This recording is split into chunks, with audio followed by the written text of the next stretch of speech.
Sanbonani Dumelang, good evening and welcome to episode 305 of the Private Property Podcast. I'm your host, Uzamantu Mwakumalo. It's the Monday edition of the Private Property Podcast. If you're joining us for the first time, you are tuned into the only daily property podcast in South Africa. Welcome to the family. We absolutely love having you with us, and we hope that you're going to keep joining us every single evening as we explore all things related to property. Make sure that you go to our Facebook or our YouTube page to catch up on all the great content that we've already put from the top 10 gang members on Facebook, and to all of you who are watching us on Instagram as well as on YouTube. Welcome.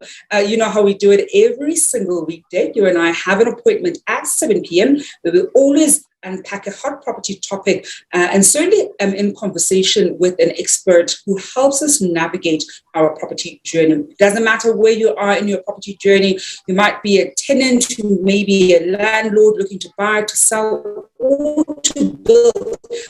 We're certainly here to help you out, give you the best knowledge that can help you on your journey. So do make sure that you keep here below. I want to see who is marking the register and is present this evening. And of course, follow us across our social media pages on Instagram, on TikTok, on Twitter, on Facebook, on YouTube at Private Property.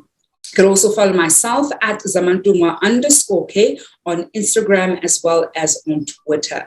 Now, I know that one of the top fan gang members was holding it down on Friday. Mata Shingange was hosting the show. I was feeling a little under the weather. Thank you very much to Mata for keeping you company. I think it's so great that we had just had her for the 300th episode with other top fan members, and of course, was able to hold down the fort.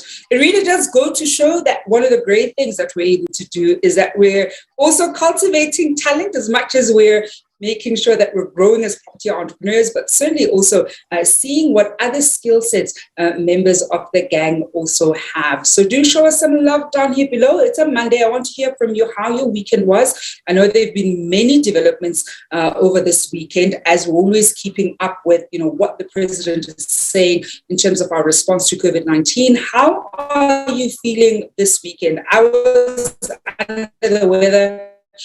I needed to just recover, take a few days off. I am feeling so much better now and really amped up and quite glad, here with you. On Thursday, I was actually quite sick when I was doing the show. And I told my colleague Biola off air that literally 12 minutes into the show, I wanted to call it quits because that's how bad I was kind of feeling. So I'm glad that I've gotten the rest that I've needed and certainly ready to give you a great edition of the Private Property Podcast this week. And talking about giving you a great edition of the podcast, you can, of course, look forward to a whole host of other shows that we have across Private Property's social media pages. As it is a Monday, you can look forward to Chad on the Home Shoppers Show. And he also comes to your screens every single Friday with the same show, where he always takes us through great properties that you can find on www.privateproperty.co.za. And every Tuesdays and Thursdays, award-winning farmer Umbalino brings you the Farming Podcast, which is always in conversation with people who help us better understand all things agriculture. And on Wednesdays, Esty Clarkson brings you the First Time Home Buyers Show, which is always in conversation with property investors who've not only walked that first-time home buying journey, but have gone on to grow their property portfolio from strength to strength. Those are the great shows that you can look forward to across Private Property's social media pages. Of course, I absolutely love hearing from you, so do continue engaging with us, showing us that love, and of course, sending your green hearts down here below. Well, this evening's conversation is one that I'm very, very excited about. We're already having the pre-show with my guests, and that's always a really great part of hosting the show. As much as you guys get to see the actual show, there's always the pre-show and the post-show that I have with the guests. That's always so fantastic and certainly quite valuable. And this evening we're going to look at how to sustain your property portfolio during a pandemic. One of the things that we know is that a number of property entrepreneurs, property investors some of them have either really had a difficult time managing their portfolio during this pandemic, and the others and have even managed to grow their portfolio. So sustaining, managing, and even growing your property portfolio in times of crisis. I think one of the things that this particular crisis has led us to do is to really be deliberate in assessing what's important, what's not important, cutting up the fat as much as possible. So we want to find out what are some of the fundamentals that as property investors we always need to have, regardless of whether we're in a time of crisis or not. And then, of course, when we have those fundamentals in place, it certainly helps us out when we're going to be running and sustaining our property portfolios in times of crisis. And then later on, we'll be exploring how do we grow our portfolios in times of crisis. Because as I've shared, in our 300th episode, one of the mistakes you absolutely do not want to make, whether it's a time of crisis or not, is to overgear your portfolio. It has its downfall. So we're also going to be exploring that. And my guest this evening is, one of my favorite property coaches, Robin Booth. I love keeping up with his work, but also where he's about. He's always out and about in different corners of the country. Robin, good evening, and thank you so much for joining us again on the show. Yeah, great. Thanks to be here. And I think you're right there about, we want to be professional property investors and professional managers of our portfolios so that we can create the lives that we love to live. In our pre-show, we were chatting about this Zoom background, which was Jeffreys Bay. I spent most of May and June right there on the water, and I still manage my portfolio. So all those kinds of things we're talking about are exactly, we're hitting the nail on the head. We want to be able to sustain, we want to be able to grow, we want to be able to thrive. So I love sharing information. As you said, I'm a coach, I'm a teacher at heart. So I'm ready to really share stuff which can apply to, as you mentioned, all different kinds of investors, right? I mean, I invest in Airbnb, student housing, the lower income housing, the top Atlantic seaboard here in Cape Town. So all of that, I think, applies to tonight. So I'm very excited to share the information. Look forward to it. And I think one of the great things, before we carry on, I want to apologize to the viewers who are watching us. I know that the connection, certainly on my end, because I can see my colleague Biola trying to make the screen bigger and smaller. It's unfortunately, our network that is backing on us a little bit. But the show always goes on because we always, of course, want to unpack something relating to just ignore it. I think the sound is still very clear, and I think that's what we're going to focus on.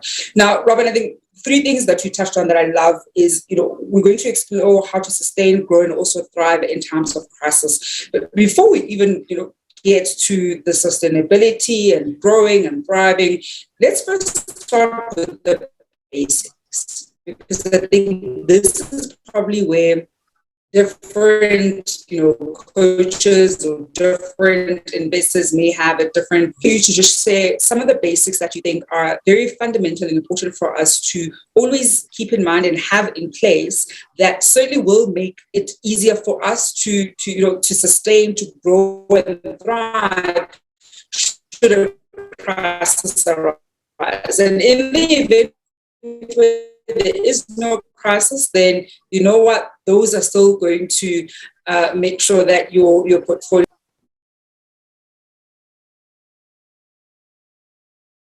Okay, so I'm assuming I lost you the last part there, but if we're talking about the basics, there are 2, I think, really good quotes to look into that. The one is, success is not the absence of problems, but in our ability to deal with them. And I think that's exactly what we're talking about here. So profits, success, our well-being, happiness is not the absence of problems or pandemics or difficult scenarios, but our ability to deal with them. So we want to talk about that.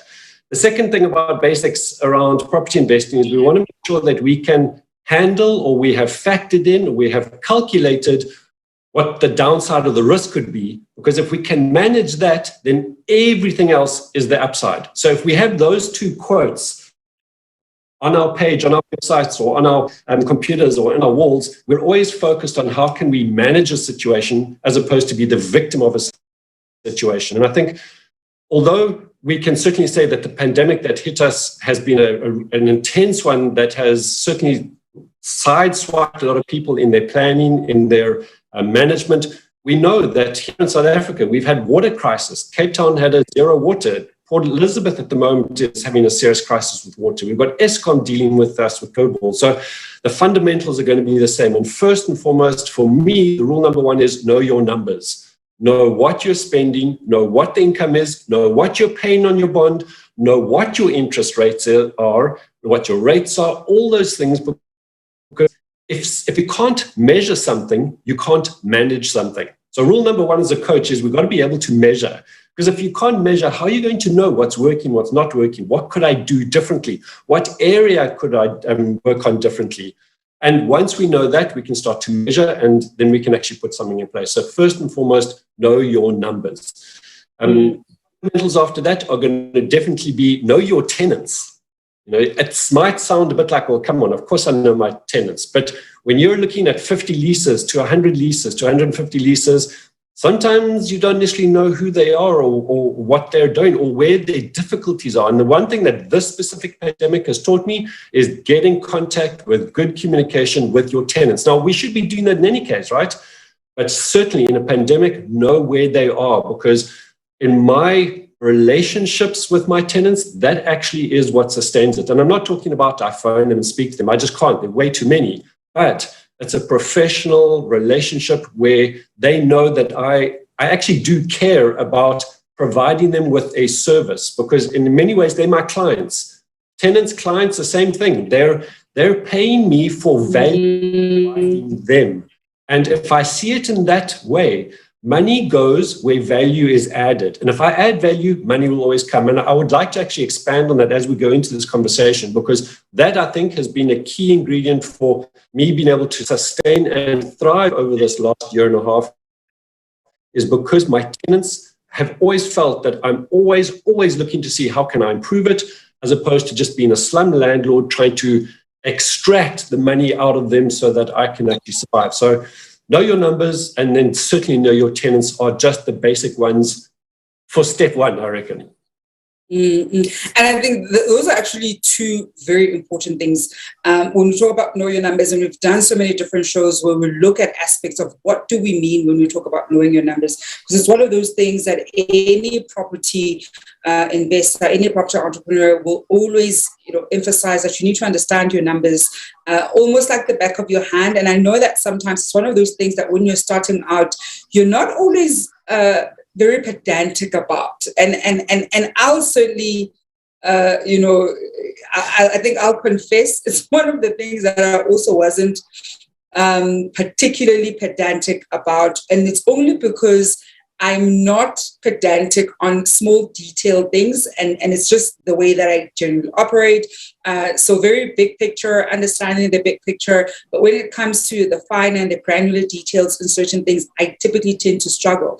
And I think one of the things that I realized very early on is then the importance of bringing in a resource, whether it's working with an agency, for example, that then takes care of that. But it was really important for me to also just identify that this important aspect that is needed to, grow and certainly sustain a property portfolio, I don't have that skill set. So I need to be able to get it elsewhere.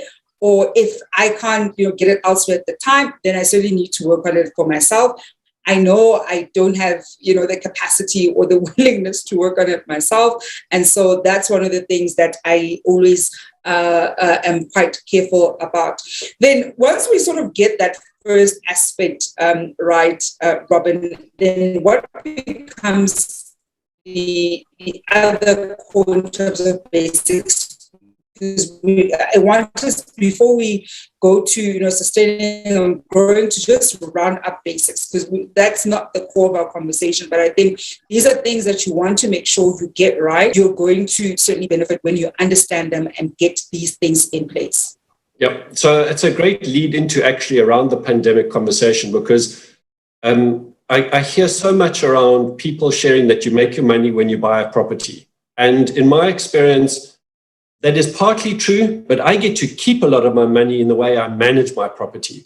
And that is, I believe, where the trick is. And that's what we're going to be chatting about, is specifically, especially in the pandemic scenario, how do we sustain and manage that, right? The professionalism. Are we efficient? Have we optimized things in such a way that actually really makes sense? And I think that should be, no matter where you are in your investing cycle, are you managing that? And part of that comes into, have you factored in the possible curveballs of increased interest rates? In other words, what happens if they go back up to 20, 21%, like we know they have in the past? What happens if you have a high vacancy? What happens if people lose their jobs, which we could never have foreseen in the pandemic that it happened, to that degree? So do you have a cash reserve to cater for that curveball? You talked about overgearing, and I do feel that at the moment, a lot of investors and people are taking advantage of the low interest rates to take out more finance and affordability. And we're setting ourselves up for the next pandemic that could be coming along and the challenging situation. But that caution, disciplined investor, the professional investor, even if you have one property, I still call you a professional investor. If you're an investor, you're earning money, therefore you're a professional investor. We must treat that as a professional business. And that means taking into account some kind of a cash buffer for the rainy day. And I know that, as we start talking about that, if you haven't done that yet, then one of the things that the pandemic has taught, and with the lower interest rates, is some people have actually refinanced with the lower interest rates and have taken that nest egg now as an access bond for a future pandemic. So they never get into the situation they had last year, which was, I don't have extra cash flow, my tenants aren't paying, and now I'm really in trouble. And I think one of the strategies I would say, if you're in the pandemic like this and you have the low interest rates, which I'm sure we're going to chat about more, but I'll put it in here. I know a lot of people who said, I'm going to refinance some of my properties, not to take the money out and spend, but I'm going to take it out to have an access facility now, such that I now have some cash flow in case something happens later on. So that would be one step in taking advantage of setting the record straight if such a thing happened, which I hope some people are doing now, and not going and buying stuff. Actually are saying, well, here's an opportunity for me to build up some kind of a cash reserve, which they're not going to touch because that is an astute investor.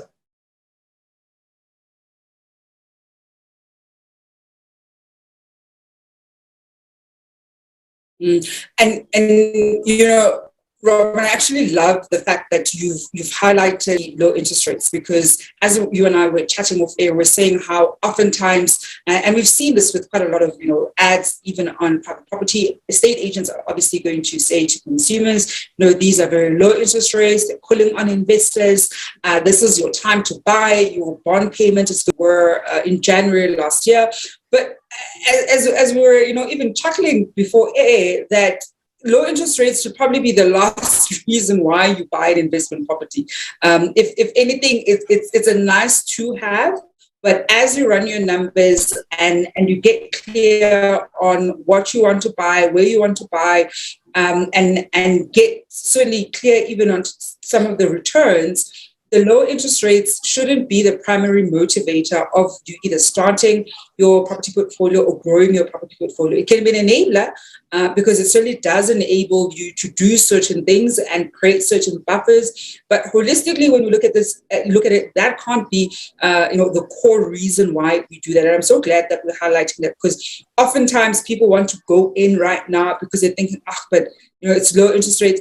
They're probably better things you could do because we have low interest rates than to take on a 20-year commitment, especially if you're not going to be, strategic about it from the onset. And I like what you've just pointed out in terms of other investors who've gone to refinance, have that cash in the access bond, then that you're not going to be in this predicament anymore. So you're still keeping up with your payments, as you would, as opposed to cashing it and buying a car. Never do things like that, because we've also seen, unfortunately, things like that. We are taking your questions and comments at all this evening as I'm in conversation with Robin Booth, and we're exploring how to sustain your property portfolio during a pandemic. I want to find out from you certain strategies that you've put in place to deal with the crisis that we're finding ourselves in. And it could be, from the basics, as we were chatting with Robin earlier on, that you want to get the basics right off the bat.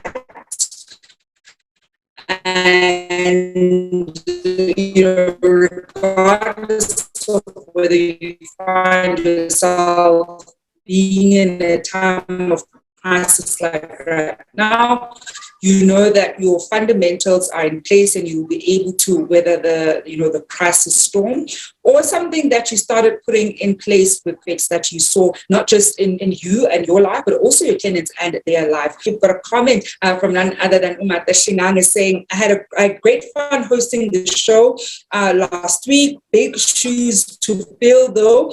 And Magda, I think you filled them quite well. Maybe next time we'll do a nice co-hosting just to make sure that you settle into it. It's unfortunate that it happened when I was sick, so couldn't really hold your hand as much as I could.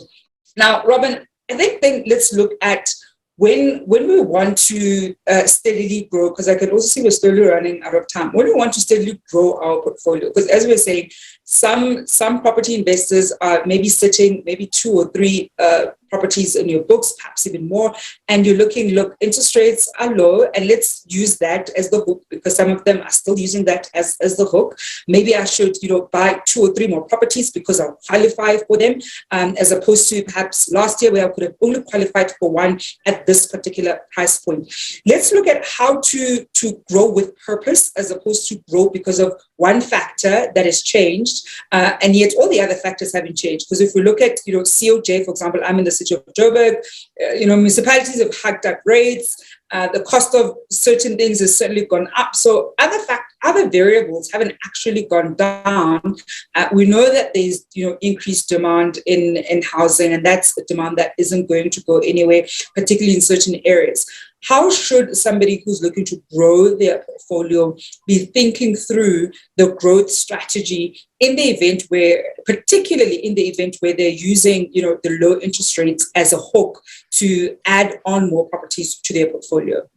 Yeah, and I'm actually going to give a slight twist to that as well, because growth is not only in the number of properties or units that you're adding to your portfolio, it could also be increasing the rental of your existing units by either additions or improvements to the property, which allow you to generate more income as well. So that's also growth.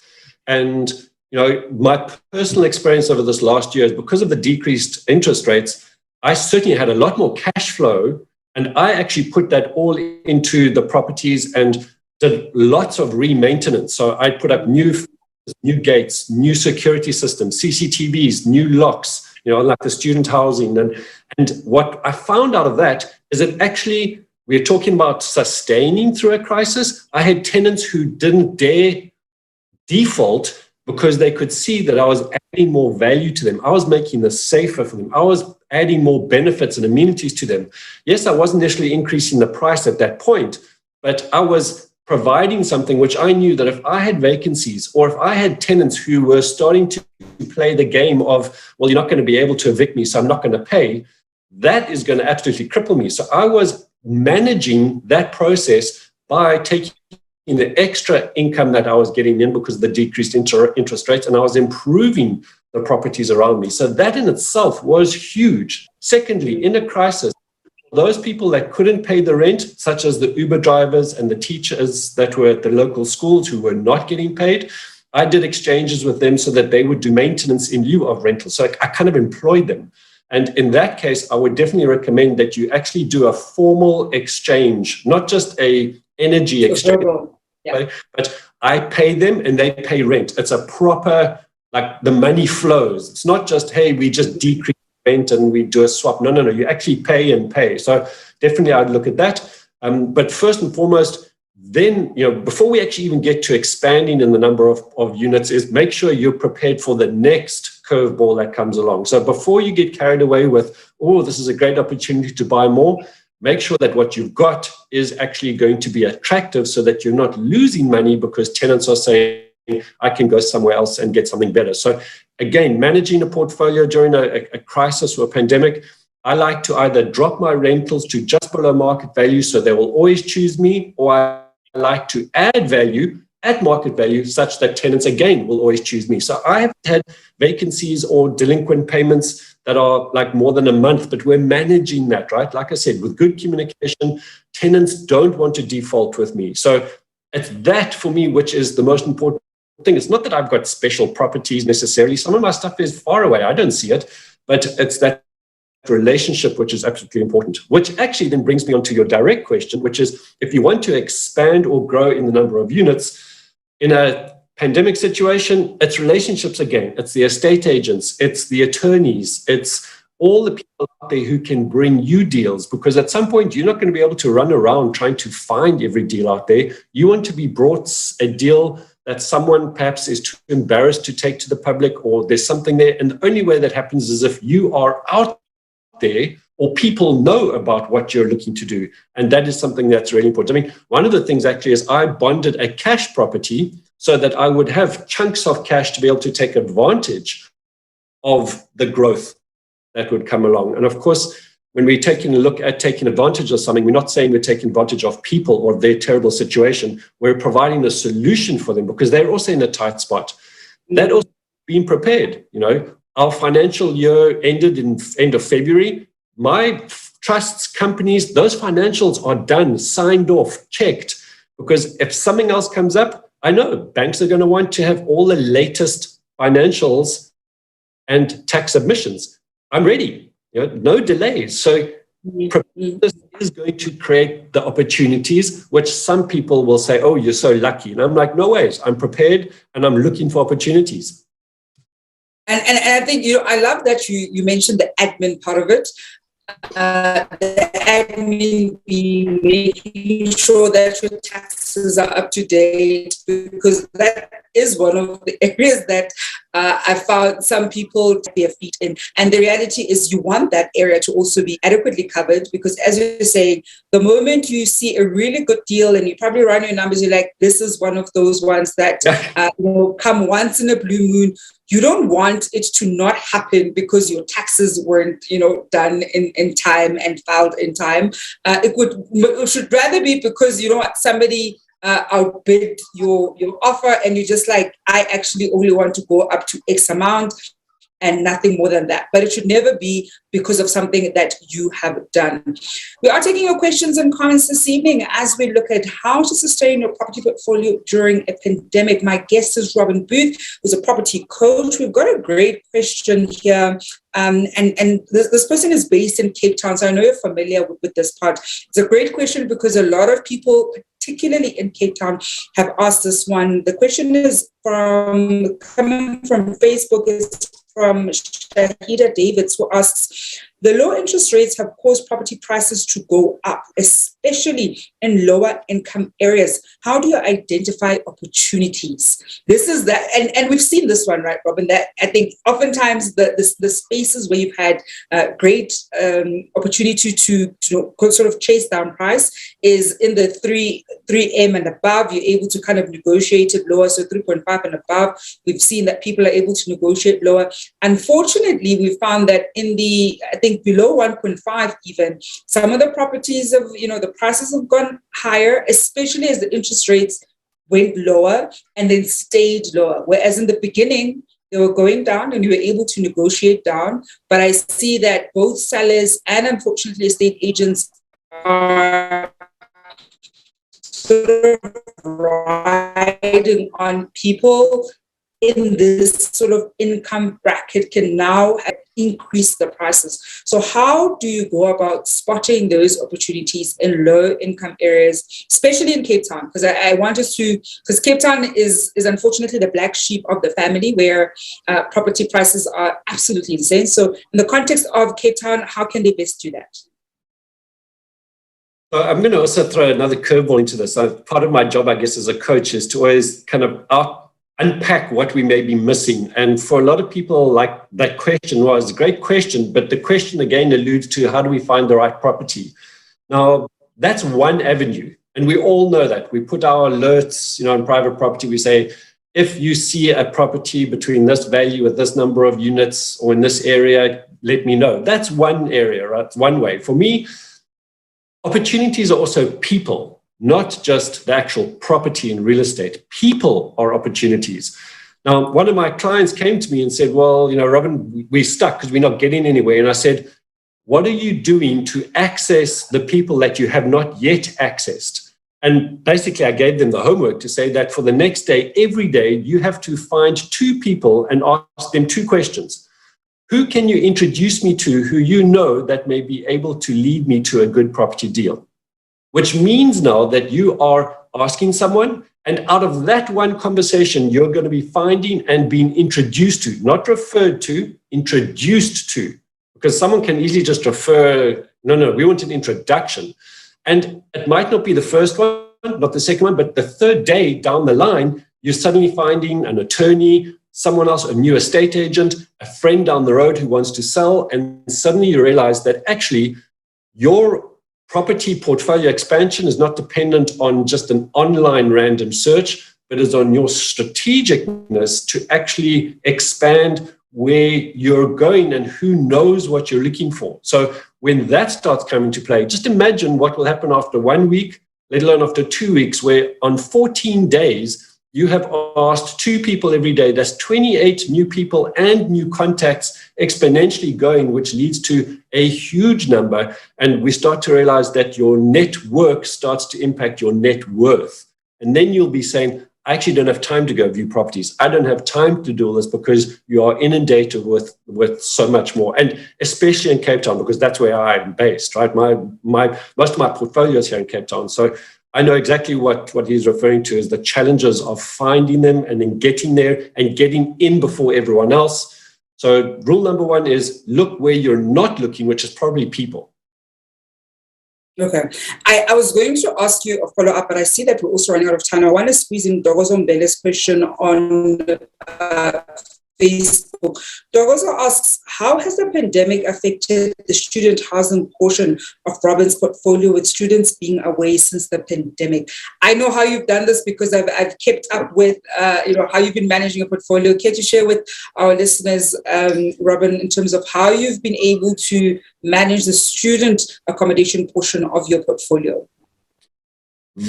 For me, very easily, which is they don't want to lose their place. So they paid all of their rentals, even though they were not there, even though some of the properties were, kind of vacant, because they knew that they would not find something better and they knew they were getting the value for money. That's my rule of thumb, is if I provide that value, they will come again and again and again. And especially in student housing, I don't subscribe to a 10-month year, a 10-month academic year where all I'm going to get is 10 months of leases. I'm wanting 12 months of leases because I know that if they want to come back for year 2, year 3, and year 4, they will gladly pay an extra November and December. Even if NSFAS doesn't pay that, they will pay that out of their own money. They will get the auntie and the uncle and the cousin and everyone to chip in because they know they're not going to get something like that for the same price somewhere else. So again, it's management of your properties. It's taking care of your tenants in a way that makes them say, this is a landlord that I want. Because we know that tenants are becoming pickier in not just choosing the property, they're starting to choose the landlord. Because the landlord is the one that tells them, are they safe? Is the response time good? Are they professional? And they will gladly pay a little bit more to have a professional experience than someone down the road who just doesn't fix stuff and doesn't clean stuff. And that's been my trick. And I tell that to all of my students, and I would say it again, money will go where value is added. And I think, Robin, a follow-up on that, because Ndozo is probably wondering, okay, so what is the secret sauce, as it were, right? Because I know, for example, in the Cape Town student accommodation market, what you're saying is able to hold regardless, because finding a place at a particular price point that gives a certain type of value is a mission. I was once upon a very long time ago, had to go through trying to find a place in that region, and it was a mess. Whereas in Joburg, it's slightly different. Also in certain parts of Joburg, depending where you are, or rather in Gauteng, in some aspects it's slightly oversaturated. In others, you'll still find students who sort of move in and stayed in even during the pandemic. Perhaps share with us, when you talk about how money will go where value is added, what value are you talking about, particularly in student accommodation? Because I want to certainly help viewers at home who are either in student accommodation or exploring going to student accommodation, especially during this period where if you already have it, maybe this is something that you could already start putting in place now or get as you get ready for the new year. If you're looking to go into student accommodation, then you know that, look, if I get some of this or add value in this way, even though we're going to probably have another lockdown and, a wave 4 and 5 and 6 next year, I know that I'm doing this and I'm providing this kind of value, and students, not only appreciate but pay for that kind of value.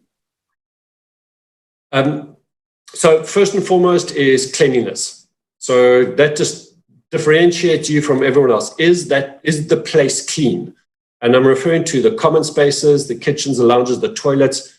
It's shared spaces. So we need to make sure it's clean. And this isn't just about pandemic and about hygiene. This is just everyday general stuff. Like, is your place clean? Because that reflects the landlord's, am I providing you with a clean space, the right to the clean space, right? The second one is safety, especially in the lower income or in the areas where there's already safety issues, is are you providing a safe space? So in my case, I've got key-coded gates on all the doors as well, the exit entrance doors, as boundary gates, and a lot of that's all remote controlled as well. So all those kinds of things mean that once they're inside, they can be totally relaxed and safe. And the other one that I've been prioritizing, and it's actually, believe it or not, only in this last 2 months that we managed to get fiber into the neighborhood, because there was no fiber there. But of course, if you're a student, you need good fiber. And sometimes happens, and this might be something that's important for some of our listeners, is even though you might not have good fiber or high speeds yet,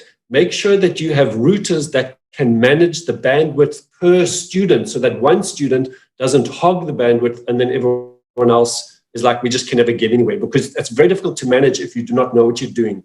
So there, I would definitely have those specific management routers where you can actually say, you can only allocate this much bandwidth to that student so that everyone else still feels they're getting their fair share. So that's very simply, it's not about you have to be close to the university or not. It's not about is there a shop nearby or not. It will come down to cleanliness, how you manage it, your response time. If they say something, do you actually respond, or you just like, sure, I'll deal with it in 2 months' time? So again, relationships, professionalism, and then you'll have people come back again and again.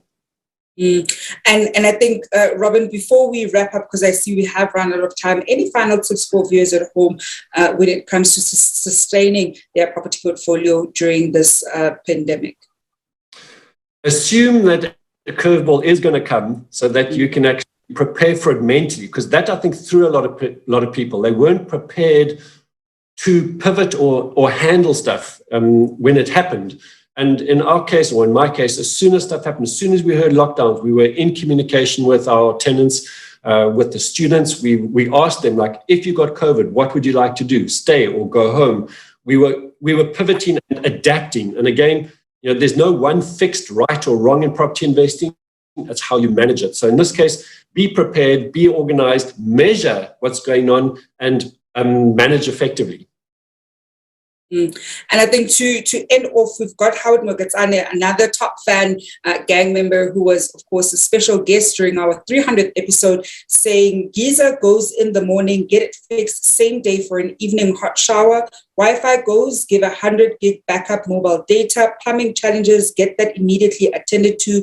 Efficient support to your tenants. And really echoing what Robin says is that when there's an issue with your unit from any of your tenants, deal with it swiftly, because you don't want a tenant who's sitting with no hot water for 2, 3, 4 days on end and you're blasé about it. Robin, we are certainly going to leave it there this evening. Thank you so much for joining us. It's always a pleasure to have you on the show. Excellent. Thanks so much. Great to see you again. And that is Robin Booth, who is a property coach. If you want to get in touch with him, you can message him down here below. And I think the big message for this evening's conversation is adapt, adapt, adapt. You want to make sure that you're as agile as possible in times of crisis, because that really is a crucial skill set, not just as a property investor, but certainly anywhere, even in your career. I think a lot of us in different industries have seen the need to be able to adapt, to pivot, and to be agile in order to be able to address and deal with the pandemic and also thrive. Because I think nobody wants to, we don't know how long we're going to be in this situation. If we're going to be like this for the next 3 years, you may not want to be sort of stagnant for that full 3-year term. So how can you also make sure that you're able to thrive even in times of crisis? Well, that ends this evening's edition of the Private Property Podcast with myself, Uzamantu Khumalo. Do hope you've had a great evening and a great show, and really kickstarting the Monday edition. I'll be back on your screens tomorrow evening at 7 p.m. Until then, hoping you're staying home and staying safe.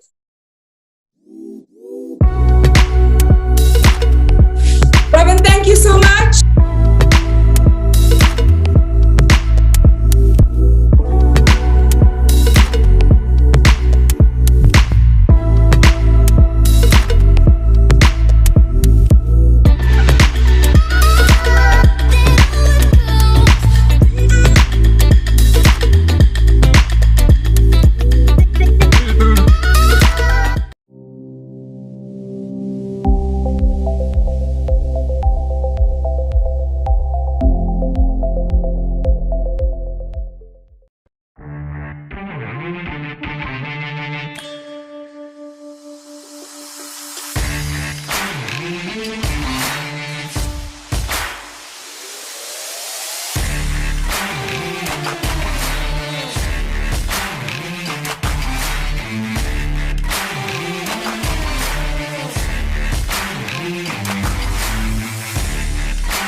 Hello and welcome to Home Shopper Show, and what a special month this month is going to be. We've just come back from touring the Mother City and showing you some of the most opulent homes that Cape Town has to offer.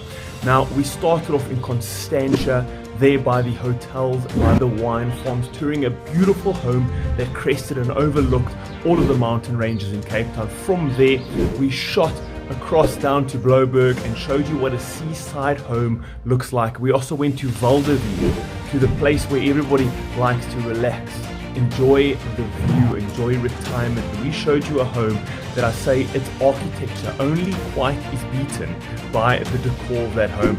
We also went and toured the university town of Stellenbosch, which was incredible, Die Zalze estate, and then we came all the way back to the famous Camps Bay to show you what being a millionaire and living in Camps Bay in Cape Town feels and looks like. Guys, there's so much to show you. There was so much that we did and so much that we spoke about. So make sure you tune in every Monday and every Friday at 8 p.m. on Facebook, Private Property, the Home Shopper Show. See you there.